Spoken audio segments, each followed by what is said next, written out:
ನಮಸ್ತೆ ಫ್ರೆಂಡ್ಸ್, ರಾಜ್ ಜಾಬ್ಸ್ಗೆ ಸ್ವಾಗತ. Friends, 14 para legal ನೋಡಿ, ಪ್ಯಾರಾ ಕಾನೂನು ಸ್ವಯಂ ಸೇವಕ ನೋಡಿ, ಈ ಒಂದು ಹುದ್ದೆಗಳಿಗೆ ನೇಮಕಾತಿ ನಡೀತಾ ಇದೆ. ಹೋದ್ಮೇಲೆ ಫಿಮೇಲ್ ಪುರುಷ ಮತ್ತು ಮಹಿಳಾ ಅಭ್ಯರ್ಥಿಗಳು ಇಬ್ಬರು ಅರ್ಜಿಗಳನ್ನ ಸಲ್ಲಿಸಬಹುದಾಗಿರುತ್ತೆ. ಸಂಪೂರ್ಣವಾಗಿ ಕಾಯಂ ಉದ್ಯೋಗಗಳ ಹಾಗೆ ಸರ್ಕಾರಿ ಉದ್ಯೋಗಗಳಾಗಿರ್ತವೆ ನೋಡಿ. ಒಟ್ಟು 14 ಹುದ್ದೆಗಳಿದ್ದಾವೆ. ಹಾಗೆ ಪ್ರತಿದಿನಕ್ಕೆ 800 ರೂಪಾಯಿ ಸ್ಯಾಲರಿ ಆಗಿರುತ್ತೆ ನೋಡಿ. ಜಿಲ್ಲಾ ಕಾನೂನು ಸೇವಾ ಪ್ರಾಧಿಕಾರ ಇಲ್ಲಿಂದ ನೇಮಕಾತಿ ಹೊಸ ಸೂಚನೆ ಆಗಿರುತ್ತೆ ನೋಡಿ. ಆನ್ಲೈನ್ ಮೂಲಕ ನೀವು ಅರ್ಜಿಗಳನ್ನ ಸಲ್ಲಿಸಬಹುದು ಅಥವಾ ಆಫ್ಲೈನ್ ಮೂಲಕ ಕೂಡ ನೀವು ಅರ್ಜಿಗಳನ್ನ ಸಲ್ಲಿಸಬಹುದು. ಈ ಒಂದು ಹುದ್ದೆಗಳಿಗೆ SLC ಆಗಿರಬೇಕಾಗತ್ತೆ. 10th ಪಾಸ್ ಆಗಿದ್ದರೆ ನೀವು ಈ ಒಂದು ಹುದ್ದೆಗಳಿಗೆ ಅರ್ಜಿಗಳನ್ನ ಸಲ್ಲಿಸಬಹುದು. ಪುರುಷ ಅಥವಾ ಮಹಿಳಾ ಅಭ್ಯರ್ಥಿಗಳು ಇಬ್ಬರು ಅರ್ಜಿಗಳನ್ನ ಸಲ್ಲಿಸಬಹುದು. ಈ ಒಂದು ಹುದ್ದೆಗಳಿಗೆ ಯಾವುದೇ ರೀತಿಯ ಒಂದು ಅರ್ಜಿ ಶುಲ್ಕ ಕೂಡ ಇಲ್ಲ, ಹಾಗೆ ಯಾವುದೇ ರೀತಿಯ ಒಂದು ಲಿಖಿತ ಪರೀಕ್ಷೆ ಕೂಡ ಇಲ್ಲ ನೋಡಿ. ಅರ್ಜಿ ಶುಲ್ಕನೂ ಇಲ್ಲ ಮತ್ತೆ ಲಿಖಿತ ಪರೀಕ್ಷೆ ಕೂಡ ಇಲ್ಲ. ನೀವು ಫ್ರೀಯಾಗಿ ಅರ್ಜಿಗಳನ್ನ ಸಲ್ಲಿಸಬಹುದಾಗಿರುತ್ತೆ.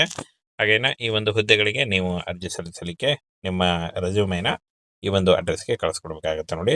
ಜಿಲ್ಲಾ ಕಾರ್ಯದರ್ಶಿ ಕಚೇರಿ, ಜಿಲ್ಲಾ ಕಾನೂನು ಸೇವೆಗಳ ಪ್ರಾಧಿಕಾರ, ಮೊಗ, ಈ ಒಂದು ಅಡ್ರೆಸ್ಗೆ ನೀವು ಹಾಗೆ ಫ್ರೆಂಡ್ಸ್, ಆಯ್ಕೆಯಾದಂಥ ಅಭ್ಯರ್ಥಿಗಳಿಗೆ ಭಾರತಾದ್ಯಂತ ನೇಮಕಾತಿ ಆಗಿರುತ್ತೆ. ಕರ್ನಾಟಕದಲ್ಲೂ ಕೂಡ ಹುದ್ದೆಗಳಿದ್ದಾವೆ. 18ರಿಂದ 30 ವರ್ಷದ ಒಳಗಿನವರು ಅರ್ಜಿಗಳನ್ನ ಸಲ್ಲಿಸಬಹುದು. OBC ಅಭ್ಯರ್ಥಿಗಳಿಗೆ 3 ವರ್ಷ ಮತ್ತು SC ಅಭ್ಯರ್ಥಿಗಳಿಗೆ 5 ವರ್ಷ ಹಾಗೂ PWD ಅಭ್ಯರ್ಥಿಗಳಿಗೆ 10 ವರ್ಷಗಳ ವಯೋಮಿತಿ ಸಡಿಲಿಕೆ ಕೂಡ ಇರುತ್ತೆ ನೋಡಿ. ಆದಷ್ಟು ನೀವು ನೋಡಿ ಆಫ್ಲೈನ್ ಮುಖಾಂತರ ಅರ್ಜಿಗಳನ್ನ ಸಲ್ಲಿಸಬೇಕಾಗುತ್ತೆ. ಹಾಗೆ ಆನ್ಲೈನ್ ಕೂಡ ಅರ್ಜಿಗಳನ್ನ ಸಲ್ಲಿಸಬಹುದು. ಆನ್ಲೈನ್ ಅಪ್ಲಿಕೇಶನ್ ಫಾರ್ಮ್ ಲಿಂಕನ್ನು ವಿಡಿಯೋ ಡಿಸ್ಕ್ರಿಪ್ಷನ್ ಬಾಕ್ಸಲ್ಲಿ ಇರುತ್ತೆ ನೋಡಿ, ಅಲ್ಲಿ ಹೋಗಿ ಡೈರೆಕ್ಟ್ ಆಗಿ ಅರ್ಜಿಗಳನ್ನ ಸಲ್ಲಿಸಬಹುದು ನೋಡಿ. ನಿಮ್ಮ ಸ್ಕ್ರೀನ್ ಮೇಲೆ ಕಾಣಿಸ್ತಾ ಇದೆ, ಈ ಒಂದು ಅಫಿಷಿಯಲ್ ವೆಬ್ಸೈಟ್ಗೆ ಹೋಗಿ ನೀವು ಅರ್ಜಿಗಳನ್ನ ಸಲ್ಲಿಸಬಹುದು. ಹಾಗೇನ ಇದುವರೆಗೂ ಯಾರು ನಮ್ಮ ಟೆಲಿಗ್ರಾಮ್ ಚಾನಲ್ಗೆ ಜಾಯ್ನ್ ಆಗಿಲ್ಲ, ಈಗಲೇ ಜಾಯ್ನ್ ಆಗಿ ಹೆಚ್ಚಿನ ಉದ್ಯೋಗ ಮಾಹಿತಿಗಳಿಗಾಗಿ. 14 ಪ್ಯಾರಾ ಲೀಗಲ್ ನೋಡಿ, ಪ್ಯಾರಾ ಕಾನೂನು ಸ್ವಯಂ ಸೇವಕ ನೋಡಿ, ಈ ಒಂದು ಹುದ್ದೆಗಳಿಗೆ ನೇಮಕಾತಿ ನಡೀತಾ ಇದೆ. ಹೋದ್ಮೇಲೆ ಫಿಮೇಲ್ ಪುರುಷ ಮತ್ತು ಮಹಿಳಾ ಅಭ್ಯರ್ಥಿಗಳು ಇಬ್ಬರು ಅರ್ಜಿಗಳನ್ನ ಸಲ್ಲಿಸಬಹುದಾಗಿರುತ್ತೆ. ಸಂಪೂರ್ಣವಾಗಿ ಕಾಯಂ ಉದ್ಯೋಗಗಳ ಹಾಗೆ ಸರ್ಕಾರಿ ಉದ್ಯೋಗಗಳಾಗಿರ್ತವೆ ನೋಡಿ. ಒಟ್ಟು 14 ಹುದ್ದೆಗಳಿದ್ದಾವೆ. ಹಾಗೆ ಪ್ರತಿದಿನಕ್ಕೆ 800 ರೂಪಾಯಿ ಸ್ಯಾಲರಿ ಆಗಿರುತ್ತೆ ನೋಡಿ. ಜಿಲ್ಲಾ ಕಾನೂನು ಸೇವಾ ಪ್ರಾಧಿಕಾರ ಇಲ್ಲಿಂದ ನೇಮಕಾತಿ ಹೊಸ ಸೂಚನೆ ಆಗಿರುತ್ತೆ ನೋಡಿ. ಆನ್ಲೈನ್ ಮೂಲಕ ನೀವು ಅರ್ಜಿಗಳನ್ನ ಸಲ್ಲಿಸಬಹುದು ಅಥವಾ ಆಫ್ಲೈನ್ ಮೂಲಕ ಕೂಡ ನೀವು ಅರ್ಜಿಗಳನ್ನ ಸಲ್ಲಿಸಬಹುದು. ಈ ಒಂದು ಹುದ್ದೆಗಳಿಗೆ SLC ಆಗಿರಬೇಕಾಗತ್ತೆ. 10th ಪಾಸ್ ಆಗಿದ್ದರೆ ನೀವು ಈ ಒಂದು ಹುದ್ದೆಗಳಿಗೆ ಅರ್ಜಿಗಳನ್ನ ಸಲ್ಲಿಸಬಹುದು.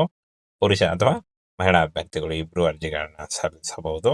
ಈ ಒಂದು ಹುದ್ದೆಗಳಿಗೆ ಯಾವುದೇ ರೀತಿಯ ಒಂದು ಅರ್ಜಿ ಶುಲ್ಕ ಕೂಡ ಇಲ್ಲ, ಹಾಗೆ ಯಾವುದೇ ರೀತಿಯ ಒಂದು ಲಿಖಿತ ಪರೀಕ್ಷೆ ಕೂಡ ಇಲ್ಲ ನೋಡಿ. ಅರ್ಜಿ ಶುಲ್ಕನೂ ಇಲ್ಲ ಮತ್ತೆ ಲಿಖಿತ ಪರೀಕ್ಷೆ ಕೂಡ ಇಲ್ಲ.